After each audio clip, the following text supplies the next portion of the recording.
Assalamualaikum warahmatullahi wabarakatuh.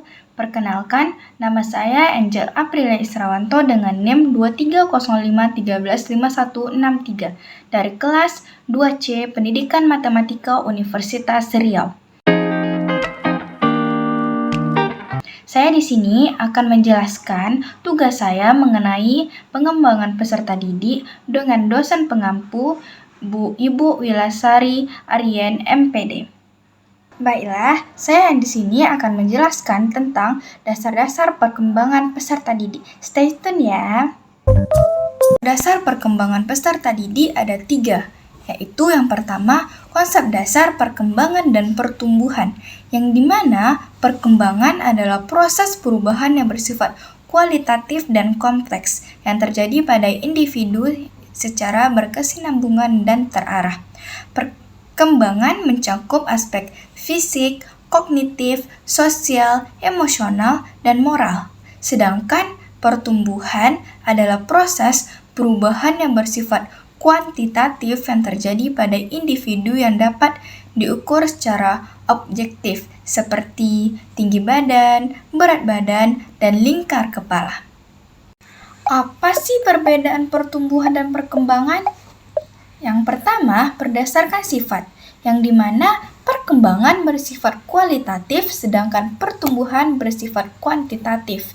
Yang kedua, berdasarkan cakupan, yang dimana perkembangan berdasarkan fisik, kognitif, sosial, emosional, moral, dan dimana pertumbuhan bersifat fisik.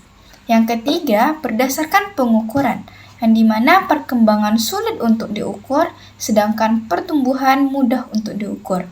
Yang keempat, berdasarkan contoh, yang dimana perkembangan bertambahnya kemampuan berpikir, bersosialisasi, dan mengendalikan emosi, sedangkan pertumbuhan yang dimana bertambahnya tinggi badan, berat badan, dan lingkar kepala. Selanjutnya, dasar-dasar perkembangan peserta didik yang kedua yaitu ciri-ciri perkembangan individu. Apa sih ciri-ciri perkembangan individu? Ya, ciri-ciri perkembangan individu ada 5. Yang pertama, berkesinambungan, yang dimana artinya perkembangan terjadi secara berurutan dan tidak terputus. Dan yang kedua yaitu terarah, yang dimana perkembangan memiliki tujuan yang jelas. Yang ketiga yaitu holistik, yang dimana artinya perkembangan terjadi pada semua aspek individu, baik fisik, kognitif, sosial, emosional, dan moral. Dan yang keempat, ciri-ciri yang keempat yaitu individualis, yang dimana artinya setiap individu memiliki pola dan kecepatan perkembangan yang berbeda-beda. Dan yang kelima yaitu plastisitas. Apa sih itu plastisitas? Artinya yaitu perkembangan yang dapat dipengaruhi oleh faktor internal dan eksternal.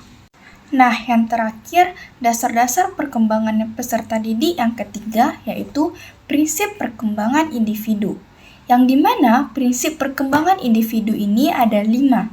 Yang pertama, prinsip kesatuan, yaitu perkembangan individu merupakan suatu kesatuan yang utuh, tidak terpisahkan antara aspek fisik, kognitif, sosial, emosional, dan moral.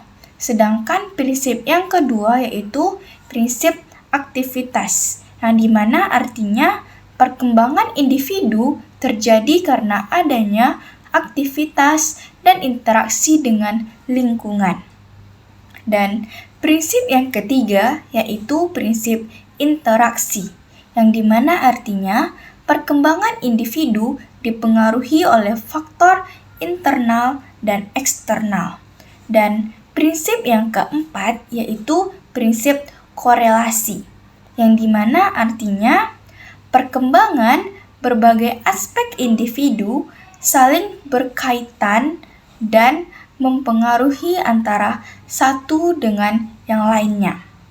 Dan prinsip yang terakhir yaitu prinsip kelima yaitu prinsip individualitas, yang artinya Setiap individu memiliki pola dan kecepatan perkembangan yang berbeda-beda. Nah, setelah kita memahami dasar-dasar perkembangan peserta didik yang terdiri atas 3 tadi, yang dimana yang pertama, konsep dasar perkembangan dan pertumbuhan. Yang kedua, ciri perkembangan individu. Dan yang ketiga, prinsip perkembangan individu.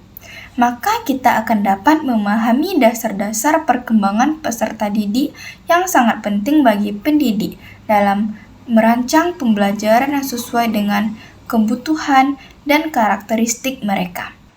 Nah, sekian dari penjelasan saya tentang dasar-dasar perkembangan peserta didik. Jika ada kesalahan kata, mohon dimaafkan.